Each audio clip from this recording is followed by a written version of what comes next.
이번 짤은 우리 시청자분들의 강력한 인내심, 투자에 대한 인내심을 보여주는 짤이라고 볼 수가 있겠습니다. 토마토 시청자분들은 이 정도의 인내심을 가지고 큰 성공을 거둘 것이다. 오늘도 가주아를 외쳐보면서 영상을 시작하기 전에 어제 후원해주신 분이 계십니다. 엘도라도님, 저에게 과분한 칭찬까지 해주셨는데요. 엘도라도님께서 투자하신 코인들 전부 다 대박 나시기를 바라고 이번 장에서 꼭 함께 졸업할 수 있으면 좋겠습니다. 오늘 첫 번째 소식으로는 이번 주에 있을 대형 이벤트죠. 바로 러시아와 우크라이나 간의 협상. 협상인데 문제가 생겼습니다. 젤렌스키 같은 경우는 푸틴이가 직접 오지 않으면 협상을 하지 않겠다라고 이야기를 했는데, 푸틴 같은 경우는 아무래도 암살이라든지 그런 것을 우려한 것인지 해당 회담에 참여하지 않겠다라고 밝혔습니다. 보좌관을 파견할 것이다라고 이야기를 한 것인데, 자, 그러면은 해당 협상 파토가 나게 되는 것이 아닌가 불안감이 드는 가운데 또람프 해당 협상 진행되게 된다면 내가 직접 참석할 가능성이 있다라고 밝히기도 했었습니다. 자, 회담이 열릴 것인가 안 열릴 것인가, 열리게 된다면 또람프가 함께 끼어들 것인가 주목이 되고 있는 가운데, 우크라이나 같은 경우는 바이낸스와 손을 잡고 국가 비트코인 전략 비축안 법제화를 추진한다라고 밝혔습니다. 과연 우크라이나가 비트코인을 법정화폐로 만들 수 있을 것인가? 자, 그런가 하면은 BNB 같은 경우도 주목해볼 가치가 있겠죠. 이어서는 유럽연합의 무역 수장이 이야기합니다. 미국과 관세 관련된 협의가 잘 진행이 되고 있다. 그래가지고 조만간에 좋은 소식 나올 수 있지 않겠느냐라는 기대감이 들고 있는 가운데, 미국의 소비자 물가지수에 이어가지고 생산자 물가지수 지난 4월 0.5% 하락, 즉 인플레이션이 낮아지고 있다는 수치가 발표가 되었습니다. 이는 5년 만에 가장 큰 폭으로 떨어진 수치로서 기업들의 마진 감소가 주요 원인으로 지목이 됐다는 것인데요. 바로 미국 기업들이 관세 인상으로 인한 원가 상승분을 소비자들에게 전가하기보다는 자체적으로 감내하고 있음을 보여준다라고 합니다. 야, 기업들이 웬일로 시민들을 위해서 좋은 일을 하네? 라고 생각할 수 있겠지만은 사실은 그게 아니죠. 여기서 물가를 더 올려버리면 누가 사? 아무도 안 삽니다. 그렇기 때문에 울며 겨자 먹기로 지금 버티고 있는 것이 아닌가. 다음으로는 미국의 노동시장, 지난주 발표된 수치를 봤을 때 예상치의 적중, 이렇다 할 움직임은 없었다라고 합니다. 그냥 무난한 한 주였었다. 다음으로는 제롬 파월, 미국 시간으로 오늘 15일 연설을 한 것으로 알려져 있는데, 해당 연설에서 그는 이렇게 이야기를 했습니다. 금리 정책 틀을 전면 재검토를 하겠다. 경제 환경이 2020년도 이후 크게 달라졌고 이번 검토는 그에 대한 평가를 반영할 것. 공급 충격이 더 빈번하고 지속될 수 있는 시대에 진입하고 있으며 고물가 시대를 대비해 실질 금리 상승이 불가피하다는 점도 시사를 했는데요. 월스트리트 저널은 이에 대해서 이렇게 해석을 했습니다. 금리 정책 구조의 변경이 연준의 금리 결정에는 당장 영향을 끼치지 않겠지만 장기적인 전략에서는 중대한 변화가 예상이 된다. 고물가 시대를 대비해가지고 실질 금리 상승이 불가피하다라고 언급을 한 제롬 파월, 매파적이다라는 느낌이 안 들 수가 없는데요. 지금 인플레이션율이 낮아지고 있다라는 발표가 속속들이 나오고 있지만 이것을 전혀 중요하게 생각하고 있는 것 같지 않죠. 이쯤 되면 정말로 트럼프에 대한 개인적인 감정이 있는 것이 아닌가라는 생각마저 드는데, 과연 올해 언제쯤이나 돼서야 이 금리 인하를 좀 기대해볼 수가 있을 것인지 답답합니다. 지가 2차례 내리겠다라고 했으니까 일단 내리고 봐야 되는 거 아닌가? 완전 스크루지가 따로 없네.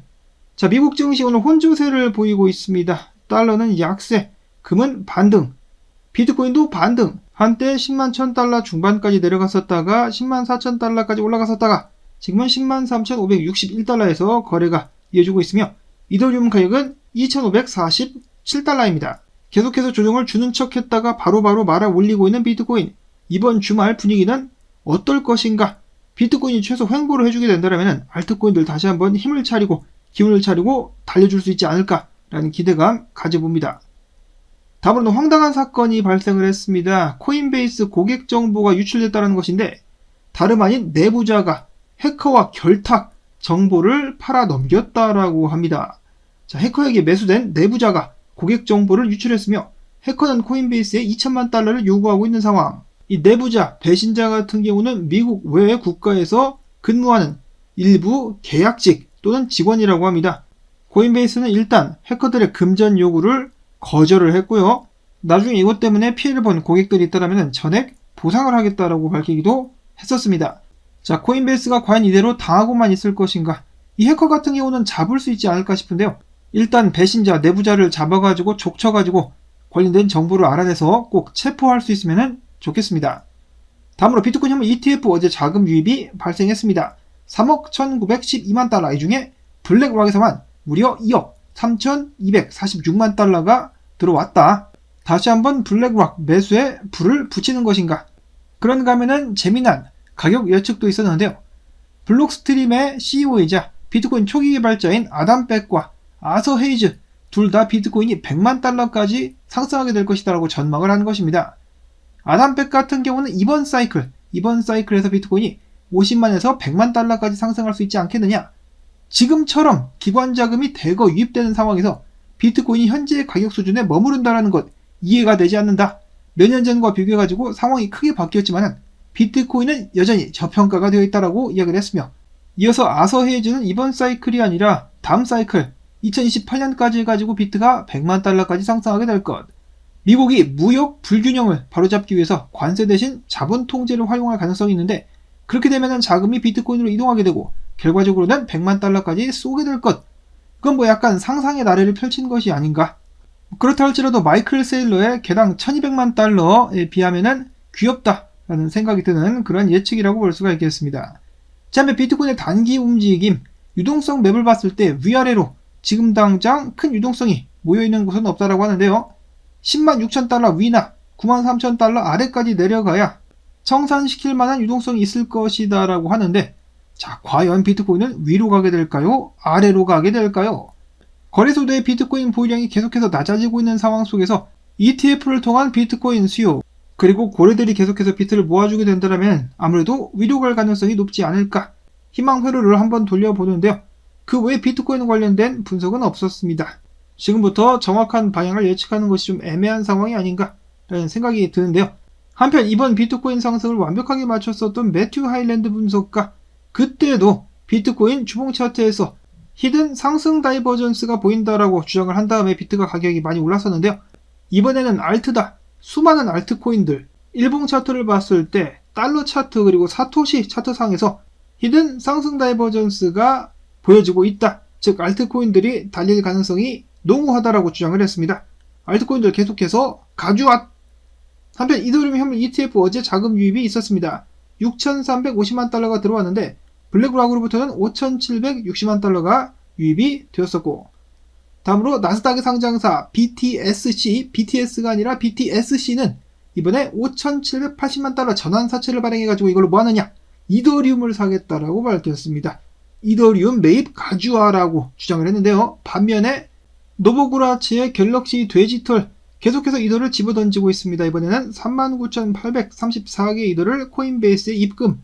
왜 이렇게 이더를 괴롭히니? 입금 구라라고 말해줘, 노보그라츠. 이어서는 댄 크립토 트레이즈 분석가, 이더리움액이 있어가지고 지금 중요한 가격대는 24,000달러대이기 때문에 2,400달러, 24,000이 아니라 뭔 소리야? 2,400달러대이기 때문에 해당 자리를 한번 테스트하는 것 충분히 예상할 수 있을 것이다 라고 이야기를 합니다.